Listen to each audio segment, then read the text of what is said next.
ಹರೇ ಕೃಷ್ಣ. ಅಧ್ಯಾಯ 3 ಶ್ಲೋಕ 26. ಇಲ್ಲ, ಬುದ್ಧಿಭಂಗವನ್ನು ಉಂಟು ಮಾಡಬೇಕು. ಮೂರ್ಖರ ಕಾಮ್ಯ ಕರ್ಮ ಸಕ್ತರಾದ ಹೊಂದಾಣಿಕೆ ಮಾಡಬೇಕು. ಎಲ್ಲ ಕರ್ಮಗಳನ್ನು ವಿದ್ವಾಂಸನು ನಿರತನಾಗಿ ಆಚರಿಸುತ್ತಾ. ಅನುವಾದ: ನಿಯತ ಕರ್ತವ್ಯಗಳ ಕರ್ಮ ಫಲಕ್ಕೆ ಅಂಟಿಕೊಂಡಿರುವವರ ಕೆಲಸವನ್ನು ನಿಲ್ಲಿಸಿಬಿಟ್ಟರೆ ಅವರ ಮನಸ್ಸು ಕುಲುಕುತ್ತದೆ. ಆದುದರಿಂದ ವಿದ್ವಾಂಸರು ಅವರ ಕೆಲಸವನ್ನು ನಿಲ್ಲಿಸಬಿಡಬಾರದು.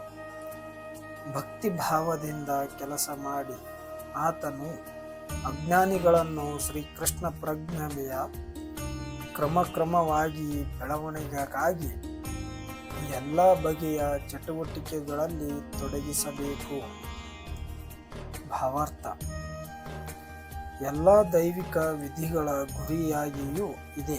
ಎಲ್ಲ ವಿಧಿಗಳ, ಎಲ್ಲ ಯಜ್ಞಾಚರಣೆಗಳ ಮತ್ತು ಐಹಿಕ ಚಟುವಟಿಕೆಗಳ ನಿರ್ದೇಶನವೂ ಸೇರಿದಂತೆ ವೇದಗಳಲ್ಲಿ ಇರುವುದಿಲ್ಲ. ಉದ್ದೇಶ ಶ್ರೀಕೃಷ್ಣನನ್ನು ಅರಿಯುವುದು.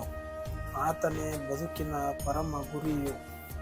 ಆದರೆ ಬುದ್ಧಿಜೀವಿಗಳಿಗೆ ಇಂದ್ರಿಯ ತೃಪ್ತಿಯಾಚೆ ಏನೂ ತಿಳಿಯದು.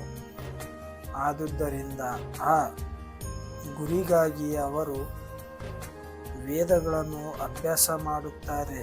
ಆದರೆ ವೇದ ವಿಧಿಗಳಿಂದ ನಿಯಂತ್ರಕವಾದ ಫಲಾಸಕ್ತಿ ಚಟುವಟಿಕೆಗಳು ಮತ್ತು ಇಂದ್ರಿಯ ತೃಪ್ತಿಯ ಕ್ರಮೇಣ ಮನುಷ್ಯರನ್ನು ಶ್ರೀಕೃಷ್ಣ ಪ್ರಜ್ಞೆಗೆ ಏರಿಸುತ್ತವೆ. ಆದುದರಿಂದ ಶ್ರೀಕೃಷ್ಣ ಪ್ರಜ್ಞೆಯಲ್ಲಿ ಆತ್ಮ ಸಾಕ್ಷಾತ್ಕಾರವಾದದ್ದನ್ನು ಇತರ ಚಟುವಟಿಕೆಗಳನ್ನಾಗಲಿ ಅವರನ್ನಾಗಲಿ ಕಲಕಬಾರದು.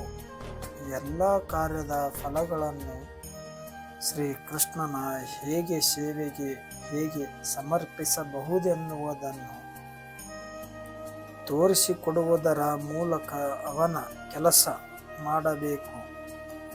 ಇಂದ್ರಿಯ ತೃಪ್ತಿಗಾಗಿ ಕೆಲಸ ಮಾಡುವ ಅಜ್ಞಾನಿಯು ಹೇಗೆ ಕೆಲಸ ಮಾಡಬೇಕು ಮತ್ತು ಹೇಗೆ ನಡೆದುಕೊಳ್ಳಬೇಕು ಎನ್ನುವುದನ್ನು ಕಲಿತುಕೊಳ್ಳುವಂತೆ ಶ್ರೀಕೃಷ್ಣ ಪ್ರಜ್ಞೆಯುಳ್ಳ ವಿದ್ವಾಂಸರು ಕೆಲಸ ಮಾಡಬಹುದು. ಅಜ್ಞಾನಿಯಾದವನು ಶ್ರೀ ಚಟುವಟಿಕೆಗಳಲ್ಲಿ ಭಂಗ ತರಬಾರದು.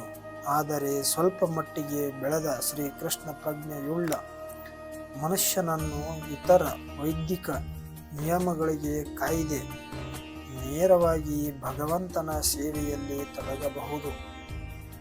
ಈ ಭಾಗ್ಯಶಾಲಿಯಾಗಿ ವೈದಿಕ ವಿಧಿಗಳನ್ನು ಅನುಸರಿಸುವ ಅಗತ್ಯವಿಲ್ಲ. ಏಕೆಂದರೆ ನಿಯತ ಕರ್ತವ್ಯಗಳನ್ನು ಮಾಡುವುದರಿಂದ ಪಡೆಯುವ ಎಲ್ಲ ಪಾಪಕರ್ಮಗಳನ್ನು ನೇರವಾದ ಶ್ರೀಕೃಷ್ಣ ಪ್ರಜ್ಞೆಯಿಂದ ಪಡೆಯಬಹುದು. ಹೀಗೆಂದು ಈ ಶ್ಲೋಕದಲ್ಲಿ ವರ್ಣಿಸಿದ್ದಾರೆ.